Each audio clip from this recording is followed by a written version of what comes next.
Welcome to The Baton, a John Williams musical journey.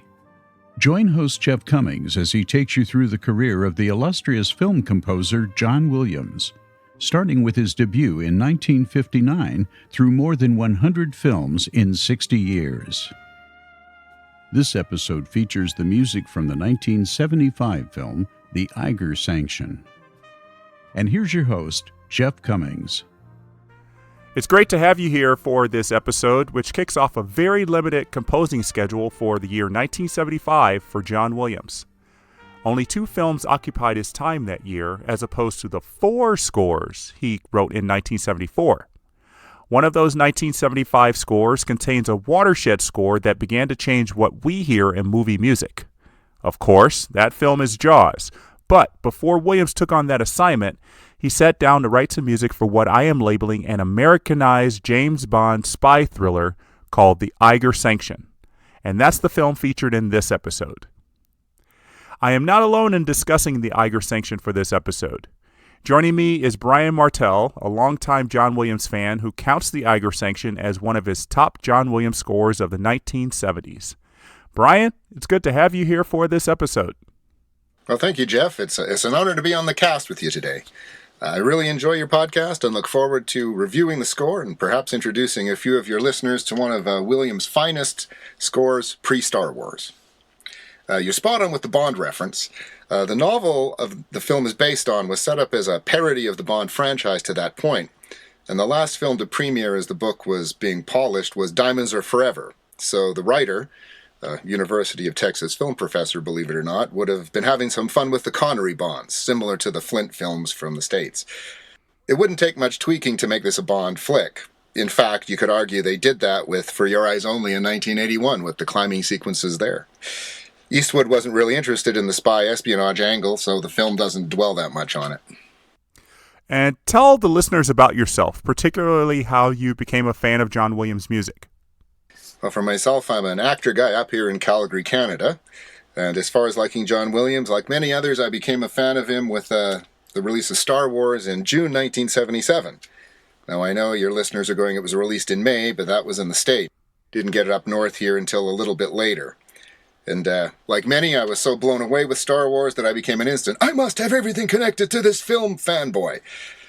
That tends to happen when you're 15, and the first thing I saw in the store was the soundtrack album, so I grabbed it. Now, those around from back then will know just how really outstanding that release was. A 2-disc set, which was rare at the time, but it had a cool poster of the battle over the Death Star, and to this day, literally some of the best liner notes ever. It was a great release. And you described the music, and then you had the bio, and as I read the bio about this John Williams fellow, I saw that he composed the score to Jaws, which I thought was okay, but more importantly, he scored the Poseidon Adventure, Earthquake, The Towering Inferno, and also the Irwin Allen television shows of my childhood, Lost in Space, Time Tunnel, Land of the Giants. Now, not only did I love all those films and shows, but I remembered the music from them. So imagine my pleasant surprise when I realized I'd been a fan of John Williams my whole life. I just didn't know who he was.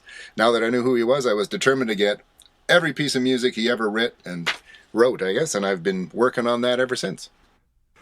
Well, that's pretty amazing. I'm sure you have a really big collection. Yeah, I do. Feels a hard drive. And what is it about the score for The Eiger Sanction that makes it stand out for you? Well, to be honest, at first it didn't. I never saw the film in the theater. I was a bit too young. But I did catch it on TV. I'm guessing it would have been the broadcast premiere, probably late 76, early 77. And I remember liking the film and the music for when they climbed a monument in Monument Valley and the theme when you first see the mountain for the Eiger, but that's about all I remembered. It was my best friend, John Bowser, who later pointed out to me that John Williams had written the score, and so, of course, we looked for the album, but were unfortunately told by the managers of the local record stores in Calgary it was out of print. And when I attended university in Toronto, John insisted I look for the album there, and when he found out I was planning a spring break trip to New York, he said, look for it there, maybe you'll find it. Now, of course, at this point, I didn't remember the music, but I certainly trusted his assertion that I must have that album. So, of course, the secret was if I had it, then he would have a copy too via cassette, so it would be a win-win for both of us, and anyone listening, yes, cassettes, I'm that old. I actually found the album in a collecting record store in New York, and at the time, the price was $25 US, which was pretty exorbitant in spring of 1982.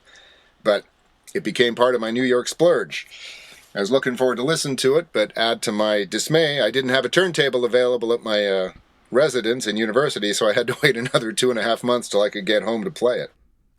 That's an amazing story. I've never heard of anybody who had to travel that far just to get this music. And when you finally got to play this album, did you immediately love the score, or was it a gradual appreciation of it? Put the record on the turntable, again that old, the needle down, the main title began to play, and enthralled, loved it. Instant favorite. Not only is it a great score, but the album presentation I think is one of Williams' best, and that's saying a lot for all the albums he did. It's definitely, I'd put money on it's the best side one he ever produced. It's good. So I'm actually more familiar with the music from the album than from the film. And I know you said you got to watch it on TV, and maybe even all these years later, what do you think of the film? Well, the version I saw on TV was edited, so when I saw the unedited version, I had a few cringeworthy things, but despite many plot holes, you could, to do another Star Wars reference, drive Darth Vader's Super Star Destroyer through from The Empire Strikes Back. And also that it's painfully dated in the 70s progressive terms and has a number of, shall we say, not so progressive moments at all. But, I enjoy the story and the climbing, but once it's over, I have to admit the movie fades. I just watched it. I think we watched it the last weekend, and I can't remember it. The only thing that sticks is the music. Yeah, it's one of those movies that, you wonder why it was made. Well, it was the 70s. Yes, that's right. So before we continue, we should give our listeners a little backstory about the Eiger Sanction, with some spoilers coming up as I usually do. Clint Eastwood is not only the star of this film, he also directed it, as he has before with some of his pictures like Play Misty for Me. This marked his 4th time behind the camera, and he wanted it to be his last picture with Universal Studios. Eastwood didn't like the way Universal was marketing the movies he directed and wanted to get out of that 4-picture deal he had with the studio. He wasn't particularly enamored with the script for the Eiger Sanction, probably those dated 70s progressive themes that you were talking about, Brian. But he took it as a quick and easy way out. Just get this movie done and he could do what he really wanted. To his credit, Eastwood didn't just phone in his work here. He actually wanted to do his own mountain climbing and preferred to use real locations and close-up shots that really did make us feel like we were a part of the movie. And Robert Daly had been Clint Eastwood's resident producer since Eastwood's first time as a director for Play Misty for Me, which I think is a very good film. Serving as executive producers and essentially the big bosses of the production were David Brown and Richard Zanuck, who were just coming off a profitable release of the Sugarland Express. Brown and Zanuck were very involved with the filming of the Eiger Sanction, but their main attention was fixed on a movie being filmed on Martha's Vineyard called Jaws. Brown and Zanuck weren't the only two people that worked on both films. After the success of the Sugarland Express, Spielberg already knew he wanted John Williams to write the score for Jaws, securing the maestro in late 1974 for that project. But Zanuck and Brown also wanted to retain Williams for the Eiger Sanction, and with Williams the top composer in residence at Universal Studios, it was natural for Williams to attach himself to the project. Now, how Williams actually became the composer for the Eiger Sanction is up for debate, with many different versions being told. The popular one indicates that Eastwood singled out Williams, who had a jazz background that fit into Eastwood's sensibilities for his scores. The other tale is that Brown and Zanuck wanted Williams as composer for the Eiger Sanction, and Eastwood approved the recommendation. That's the one I tend to believe because of the previous collaboration on the Sugarland Express. But the question I have, Brian, and maybe you can answer this, is, was Dee Barton, his composer for Play Misty for Me and High Plains Drifter, ever considered for the Eiger Sanction? I'm not sure myself. He may have been unavailable, but I agree with you. I think Zanuck and Brown didn't just suggest Williams as producers do. I think they actually insisted on his involvement, and Eastwood agreed on it. And I'm not sure where I read it, but I do remember reading that Williams knew that Eastwood was a big jazz fan, and he went a tad heavier on the jazz component for this score to appeal to Eastwood's taste and ensure Eastwood would be happy with Williams' involvement in the project. And with the Eiger Sanction and Jaws set for release just 1 month apart, and both finishing filming at nearly the same time, Williams would have to work back-to-back on these scores, which is nothing new, because he did it the previous year on Earthquake and the Towering Inferno. Now, luckily, the Eiger Sanction and Jaws have nothing in common, so there won't be any accusations of cut-and-paste work by Williams in his 1975 compositions. Also, Williams wasn't pushed up against the film release date in terms of completing his score. The Eiger Sanction score was recorded over 4 days between January 29th and February 5th, 1975, which was a full 4 months before the film was released. You know, Jeff, I have to admit, I'm amazed at how you know almost all the recording dates. It really amazes me, and I appreciate it as the anal retentive side of my fanboy collecting really likes to get everything in chronological order, and your podcast is making that a bit easier, but I'm amazed you can do that. It's incredible. Well, for that, I have to thank my friends at the American Federation of Musicians. They have helped a lot in keeping my chronology in line, especially in terms of years where he has multiple releases. I know exactly which ones are in which order. That's great. Right now I order it in release date, but now I can change it. But the score Williams would write for the film, well, it has a few nice symphonic moments. It's actually more typical of the 70s sound, the sound I grew up with as a kid, a mix of jazz, pop, funk, folk, and a touch of what I call faux baroque. I mean, you and your listeners would have heard this sound quite a bit up to now, and there'll be a bit in Jaws, and I think it's going to continue to hover in your ears until you hit Star Wars and everything changes, when the symphonic sound just rules supreme for the next 5 years or so. I actually chuckled during your Cinderella Liberty podcast when I was listening to it, because you wondered why there was this weird funk riff that appeared in a piece of music, and I laughed because it's there because it was part of the Hollywood sound at the time. I think it was thanks to the huge success of Shaft in the early 70s that the funk really came in. Some scores Williams did, heavier with the folk here, the funk there. The jazz vibe and the Baroque harpsichord orchestrations really abounded, especially sort of late 72 to May 77 when it all changed. Yeah, I love Shaft as a movie. It's kind of one of those movies you kind of love to hate, but if I have to blame it for Williams doing all this funk music, well, I'm not too upset by it. I don't remember much of it, but I remember that theme. Yeah, everybody remembers it. All right, Brian, so it's time to start talking about the score, and I want to start with that opening scene. So we see a man walking through the streets of Zurich, Switzerland, and the feel is very reminiscent of the opening 10 minutes of The Secret Ways, the 1960 spy film that also featured music by John Williams. Not to mention that both films open with a man walking through the streets of Zurich. It's just too much of a coincidence. Now, the music in the opening of the Eiger Sanction reminded me very much of The Secret Ways, including the musical choice of harpsichord and a main theme with the European feel. Now, I don't bring this up to say that Williams was being lazy with his choice, but I believe he composed in this way because this style fit both films well. I immediately felt this was to be a film with lots of intrigue and suspense, and the main theme was setting it up well.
So, Brian, you've listened to my podcast episode for The Secret Ways. Are my comparisons valid, or is it just a bunch of nonsense?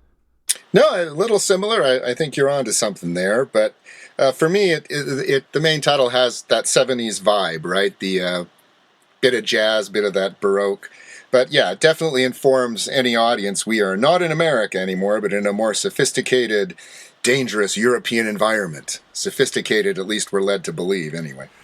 Yeah, I agree. It's not completely derivative, but there are moments in the score that are drawn from previous scores, moments that worked well before and work well here.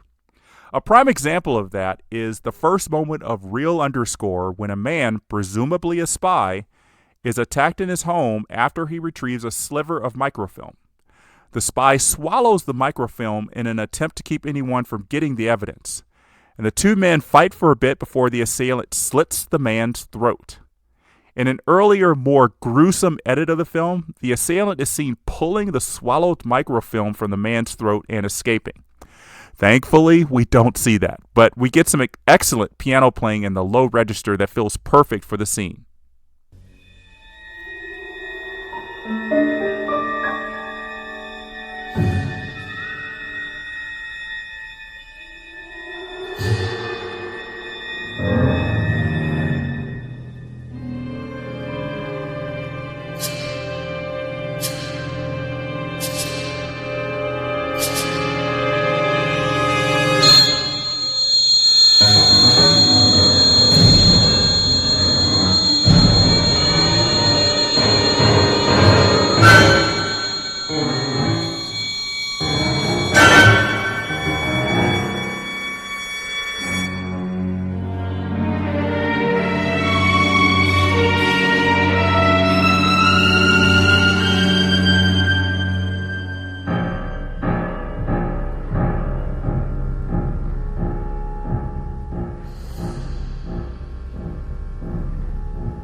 Williams liked using the bass notes on the piano for action sequences in the 1960s and 1970s.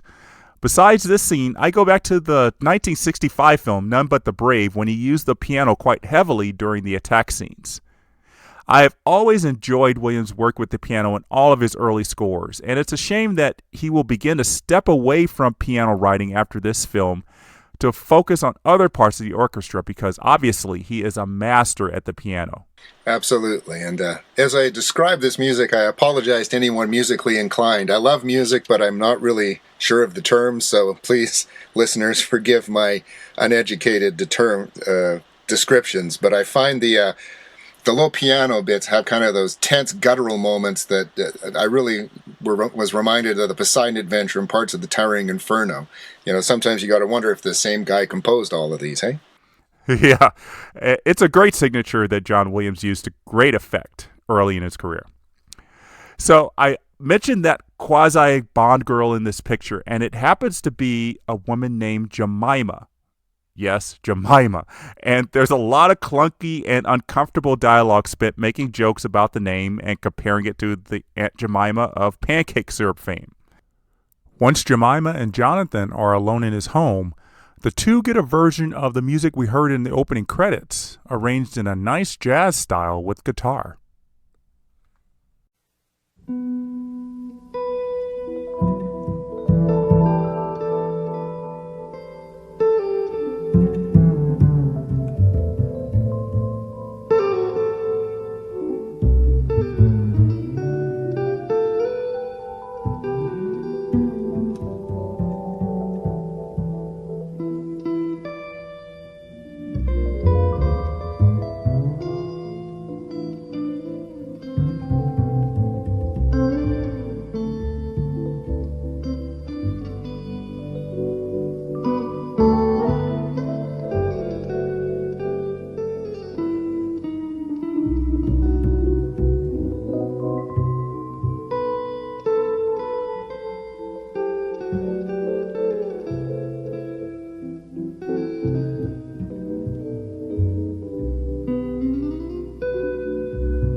Yeah. Anything about that relationship just really doesn't play right today. But I got to say, in the film's defense, it was 44 years ago, and being a kid back then, I can at least say, hey, they were trying to be progressive and inclusive. Again, it doesn't play today, and some of the dialogue it's just this side of offensive, if not over offensive. But it's worth noting at the time, Eastwood's a big star in '75, right? And I'm not sure if the character was African American in the novel, but he could have changed the role. He could have cast any name actress in that role he wanted to. But he chose to cast an African American woman in a major role in the film. So they were trying. So perhaps if you decide to watch the film, remembering this can help temper the many, many, many cringeworthy moments you'll come across as you watch the film today. That aside, though, you gotta love those smooth jazz 70s love themes. Very Henry Mancini-esque.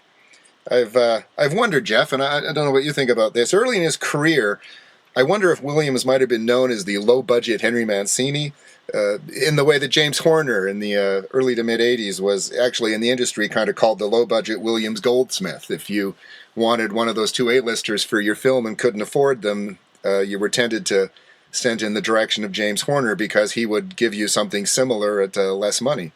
And I think about all those comedy scores he did in the 60s. I just sort of just wonder if maybe that was his moniker in the industry until he hit big in the 70s with his first Oscar. Yeah, it didn't help that Williams was kind of a protege of Mancini, and those comedies he did were very much reminiscent of the lighter scores that Mancini did, like Pink Panther and things like that. So it's not out of the realm possibility. I also want to just kind of touch on, you talked about Horner being a low-budget Williams Goldsmith.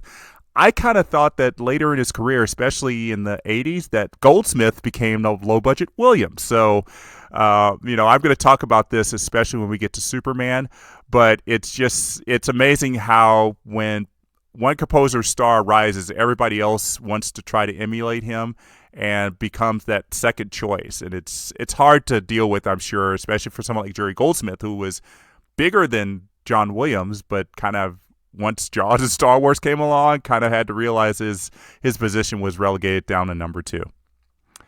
Yeah, he was right up there. Williams got ahead of him with the Oscar for Jaws, but Goldsmith followed it right the year after with The Omen. They were kind of tied, but once Star Wars landed, it was no wonder. I know some people in the industry, and near the end of his life, you did not want to bring up John Williams in discussion with Jerry Goldsmith. As a friend of mine who knew I was a fan of Amadeus said, there's a little bit of Salieri Mozart going on there. But again, it's not that Goldsmith, I think the two men were friends and they had great respect for each other. But I understand where you're coming from. I feel sorry for Jerry Goldsmith because he was so good. After Williams and Goldsmith Williams is number 1, but Goldsmith is such a close number 2. I love their work. They just rock no matter what they're doing. But yeah, I think it was a friendly rivalry, business rivalry that, I think probably Goldsmith harbored a bit more resentment than Williams did. All right, so let's get back to the Eiger Sanction here, Brian. And back to Jemima, who it turns out she's working for the man who hired Hemlock for just one hit on the man who killed the spy at the beginning of the movie. She'll turn up more in the film, but it seems that she isn't really needed for no other reason than just to create this love interest. And in this film, it's not needed. Pretty much like half the Bond girls that have become famous through the years weren't really needed. In any case, Hemlock is bribed into taking on the second sanction, which is another way of calling it an assassination. This one taking place on the Eiger Mountain in Switzerland, where sources say the hitman will be. In order to get into shape, Hemlock goes to Arizona to train with his former mountain climbing partner. His name is Ben, and he's played by Oscar winner George Kennedy. Ben is pretty much the only interesting character in the film, and that might be due to Kennedy's performance. I think this sequence of the film, about 35 minutes long, might be the best part of the film, both visually and musically. Well, you're absolutely right about George Kennedy. When I was young, you could trust. He was always good, always fun, and yeah, he always tends to steal the screen whenever he's on it. The music cue that takes us to the training portion, called Friends and Enemies, begins with our last moment of exhibition in the film, really, as Jemima notices a photo with Hemlock and 2 other men. And Hemlock tells her, and also us, That one is the guy we saw murdered in the opening scene, and the other is the man who betrayed them both once on a mission. The harpsichord comes in again with a theme presented in a dark and menacing arrangement underlying the traitor's threat, Hemlock's hatred, and the danger lies ahead. We then shift to a jazzy rendition of the main theme telling us the exposition is over. We're on to business now as we shift to a different location and get ready to meet Ben.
In the film, this cue is dialed out as Ben makes his entrance and Kennedy begins to steal the scene. But on the album cue, it continues into, I would say, another one of your favorite funk sections there, Jeff.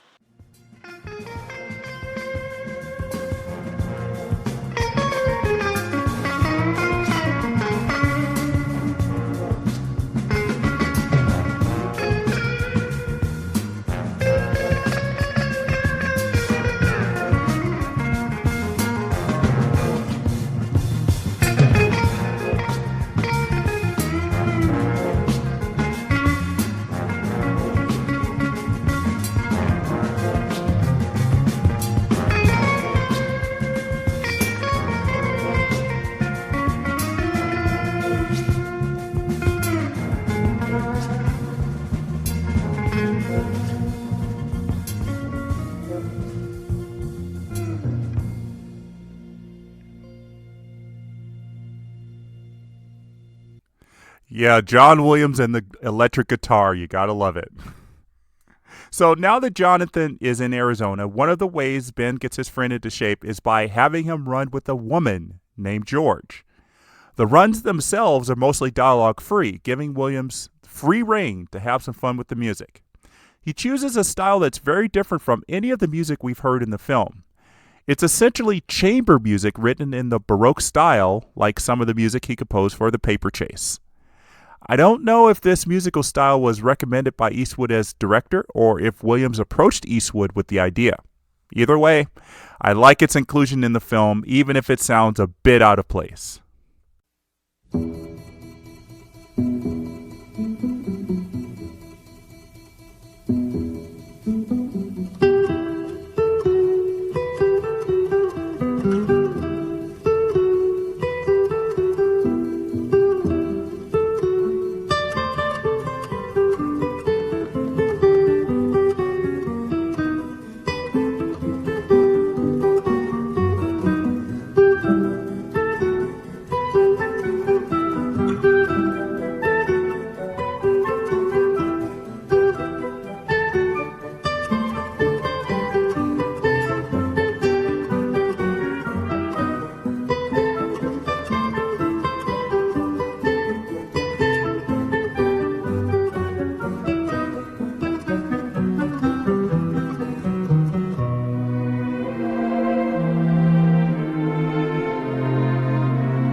There's that old 70s faux baroque. You gotta love it. I think it was there because it was the sound. The cue sets kind of the tone for the comic relief portion of the film, I think, as we get a chuckle as Manly Hemlock just can't keep up with the young lady. I also like that Williams added a guitar to the baroque aspect of the orchestration, giving the sense of a more American feel, as we're now kind of in the Western U.S. as opposed to Europe. It was a nice little subtle touch. It was. And I think we both count the scene where Jonathan and Ben climb the famous Totem Pole in Monument Valley, Arizona, as one of our favorites in the film. It's a tense scene because you don't really know how Hemlock will make it to the top, but when he does, we're treated to something very special. As I get older, I find myself with a growing and very embarrassing fear of heights, and this sequence should have made me really uncomfortable. And I noted watching the film, again for this podcast, I should be uncomfortable at this, but I wasn't. Everything that the camera shows seems dangerous, but Williams' score highlights the beauty, the majesty of the era, the two men's love of climbing, and we tend to enjoy the climb with them rather than be unnerved by what we see and enjoy the beauty nature offers. It's just a beautiful cue, and I'm not sure anyone does horns and fanfares the way John Williams does. It's great.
Yeah, that's just great. In addition to meeting Ben, we also meet the traitor in Hemlock's photo, Miles Mello, played with over-the-top relish by the late Jack Cassidy. And I often, and again, I'm not going to get into it, but if you watch the film, you got to wonder if this character might have been originally based on Diamonds Are Forever's infamous Mr. Wint and Mr. Kidd.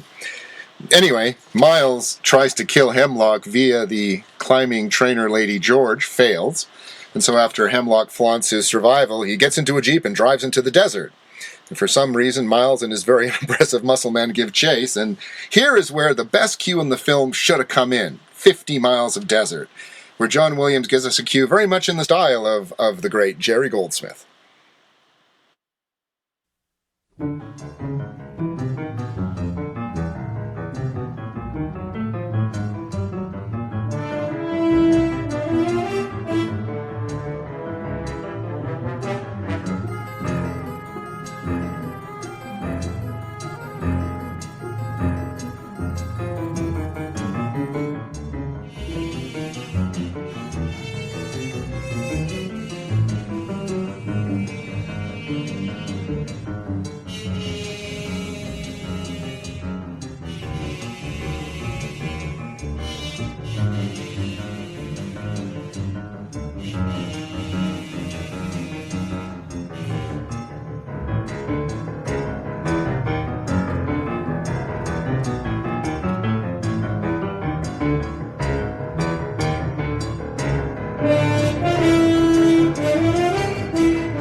I really like this music, but after playing it while watching the scene, I think it was a good suggestion to take away the music. The sound of the car engines and the dialogue, and then later on the gunshots, were enough for the scene. All of that brass would have been too much of an assault on our ears. Yeah, I agree. It's a standout cue, but the chase scene, nothing offensive to Mr. Eastwood, though I think if he directed the film a few years later, it would have been better. The chase scene is not very good, especially when you think about how influential Bullitt was a few years earlier. But I think what Eastwood asked John Williams to do was to jazz the sequence up a bit. And if you actually sync the music to the image, it just makes the car chase look worse, not better. So I think after a spotting session, Clint Eastwood likely said, "Thanks, it's great. Guess you just have to put it on the album, John." That said, I do find parts of this cue and other elements in this score really foreshadowing what John Williams is going to do 16 years later with JFK. Yeah, that's very interesting there, Brian. I'm going to make a note to bring that up in my JFK episode. Bit of honesty, I'm looking forward to that one because JFK, even though it's going to be months from now, is one of my top 10 Williams scores, so I'm looking forward to that one. But let's get back to Eiger. With Miles left 50 miles in the desert to die, I think the pun of the title is intended, we transition to the final portion of the film with the introduction of our title character, the Eiger Mountain in Switzerland, scored with another wonderful Williams fanfare. The main theme then returns with a sinister arrangement, placing us once again in dangerous Europe.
This music runs a very close second for me to the music when Hemlock reaches the top of the totem pole.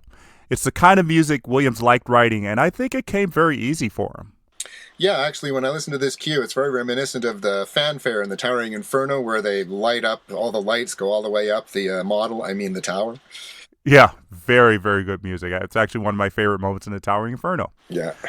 So at this point, the main theme, which I thought all along was to be associated with the mountain, takes prominence. And it really becomes a showcase in your favorite musical moment of the movie, right, Brian?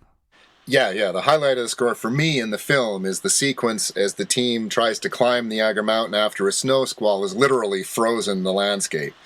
It begins with chime-like tones that underscore the climber's difficulty with the terrain, and as the cue builds, we not only feel the cold, that we feel the climber's growing sense of despair as they realize their attempt to conquer the mountain is going to fail, and the cue ends with just this glorious sense of utter defeat, and it's glorious because the Williams cue is about a 4-minute tour de force. It's Williams at his emotional best.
It is awesome. For most of that scene, I was so enraptured with the cinematography and watching these actors do their own climbing stunts. I just couldn't believe they were doing it. This was one of those scenes that I was nervous watching, like you were nervous watching him climb the totem pole. And I think the music was subconsciously making me feel that. So when I watched the scene a second time, I really understood how the music was getting under my skin with those sustained high registers on the flute, while Jean-Paul's condition just kept getting worse. Yeah, I agree. I think for all the Eiger sequences, the footage, I mean, if you turn the music off and you watch the film and you look at the footage for climbing the totem and then climbing the Eiger, it's almost the same footage, but it's the music.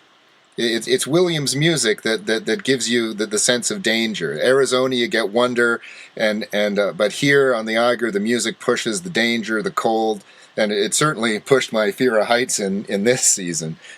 Guess I pushed my fear of heights to the heights, if you'll pardon the pun. And we get to our climactic thing. I don't want to give too many spoilers away, but the film ends with the mystery of exactly who Hemlock's next target should be is solved. And as we wind down, I think there's a wonderful little bit of self-deprecating humor. Eastwood was always good at that. As Hemlock lies, sort of recovering with Jemima in the mountain resort, he gets a call from the leader of his organization. You find out that everyone in the organization think he killed all the members of his climbing team, but he knows he didn't kill anybody. They I guess, big spoiler, they all die by accident, leaving us with the question: is John Hemlock a dangerous assassin, or is he just a guy just prone to pure dumb luck? Anyway, the film ends with the end title, an up-tempo, light version of the theme, playing over the end credits. And this sort of arrangement was very typical, again, to my memory of that point of time in films, and they all tended to end that way, light, up-tempo, have the audience leave the theater with a smile on their face, toe-tapping.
So I do like the score to the film, but I think I like it more on album than film. And again, I think it's one of Williams' best. And over the years, I've become more familiar with the album version. The film, as I say, fading, become only a dim memory. But what I liked about this, it was fun to put the music back in the film for the podcast, which is what I really love about your project. I'm so used to listening to the music separately. It's fun to hear you connect it back to the film. I really like that about the baton. It's kind of adds a bit of magic to me. So thank you for that approach. As for the album, I hope one of our big labels re-releases it soon. Probably two versions, the film score and then the album. Because the orchestrations on the album, as you probably realize listening to both, some cues are radically different from what you hear in the movie. The main title is the prime example, is completely different.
Most of the albums Williams puts together never really encapsulate the feel of the score from the film, and that's what frustrates me sometimes.